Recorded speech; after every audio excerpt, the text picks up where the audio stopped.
আসসালামু আলাইকুম রহমতুল্লাহি ওয়া পবিত্র শুক্রবারে মানে জুম্মাবার, তো জুম্মাবারের জন্য যেটা আপনাদের সামনে নিয়ে আসছি সেটা হচ্ছে সূরা জুম্মা। আউযু বিল্লাহি মিনাশ শাইতানির রাজিম। বিসমিল্লাহির রহমানির রহিম। ইউসাব্বিহু লিল্লাহি মা ফিস সামাওয়াতি ওয়া মা ফিল আরদিল মালিকিল কুদ্দুসিল আজিজিল হাকীম।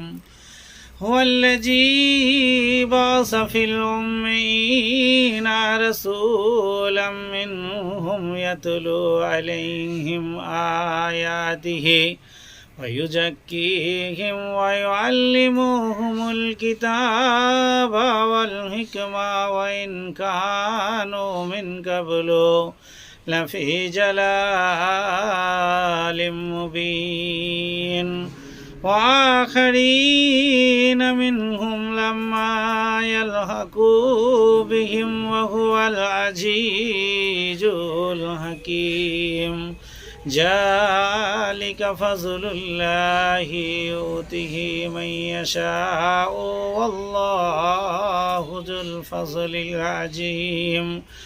مثل الذين حملوا التوراة ثم لم يحملوها أسفارا بئس مثل القوم الذين كذبوا بآيات الله والله لا يهدي القوم الظالمين।